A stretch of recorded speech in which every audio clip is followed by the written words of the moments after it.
Have you ever noticed how some people don't watch Formula One at all? Not even casually, even though the whole world seems obsessed with it? While millions tune in every week for speed, drama, and engineering brilliance, there's a group that feels absolutely nothing toward it. People assume they're just uninterested in sports. But psychology suggests something much deeper. Most think these people just don't get the thrill. But the truth is, their minds operate differently. They often show higher traits of cognitive independence and low social conformity. And that's only the beginning. Formula One isn't just a sport. It's a global social identity, a community, a shared cultural current that sweeps through entire nations. There's fandom, ritual, collective excitement, but some people resist joining these mass movements entirely. Psychologists link this to high self-definition, a trait found in individuals who prefer shaping their identity from internal interests rather than external trends. They're not avoiding F1 because they don't understand it. They're avoiding being absorbed into something that doesn't feel authentically theirs. It's a quiet act of psychological preservation, a way of protecting the boundaries of who they are from the noise of who everyone else is becoming. Here's where it gets interesting. Some minds don't get stimulated by speed or noise. They crave depth, nuance, and subtlety. F1 is built on adrenaline, on high-octane moments that spike your heart rate and keep you on the edge of your seat. But certain personality types don't respond to that kind of stimulation. They're more drawn to slow, meaningful experiences than high adrenaline moments. Think about it. While one person finds excitement in a car ripping through a Monaco street circuit at 200 miles per hour, another finds it in a quiet evening with a book, a long walk, or a conversation that peels back layers. It's less about racing and more about what overstimulation does to them. Their nervous system doesn't interpret chaos as thrilling, it interprets it as draining. And that brings us to something research has repeatedly shown. People with higher sensory sensitivity feel overwhelmed by chaotic environments. Crowds, engines, non-stop commentary, the barrage of visual information flashing across screens. Their brain doesn't process it as excitement. It processes it as noise. Imagine sitting in a room where every sound is amplified. Every movement demands your attention, and every second pulls you in a dozen directions.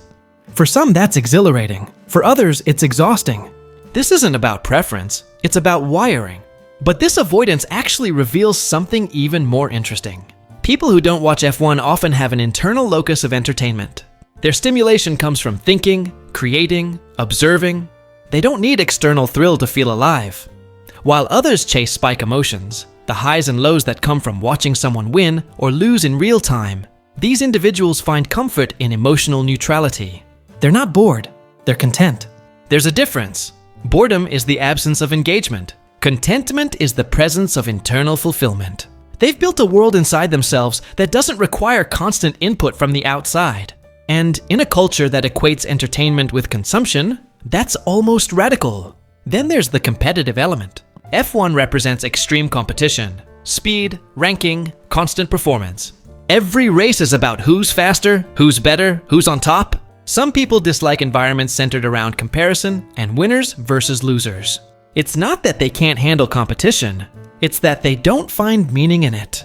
They prefer cooperation, creativity, calmness, not competition. They're drawn to spaces where success isn't measured against someone else's failure, where value isn't determined by hierarchy. This rejection isn't weakness. It's alignment with a different set of values, one that prioritizes collective growth over individual dominance. But for others, it's not disinterest. It's anxiety. Following Formula One isn't simple. There are stats, drivers, teams, constructors, regulations, decades of history, ongoing drama. It feels like a world they don't have the mental bandwidth to enter. The barrier to entry isn't just time, it's cognitive load. The fear of not understanding, of being lost in conversations, of feeling behind while everyone else seems fluent in a language they never learned. Avoidance becomes a form of self-protection. It's easier to stay out than to risk feeling inadequate inside. Here's the paradox. They may seem disconnected from global excitement, but internally, they experience the world more deeply. Where the crowd feels energy from speed, they feel energy from silence, clarity, and personal meaning. They're not tuning out life. They're tuning into a different frequency. While millions watch cars circle a track, they're watching patterns in nature, shifts in conversation, the architecture of their own thoughts. These people aren't apathetic. They're wired differently. And that wiring allows them to access layers of experience that high-stimulation environments often drown out. Not watching F1 isn't a lack of interest.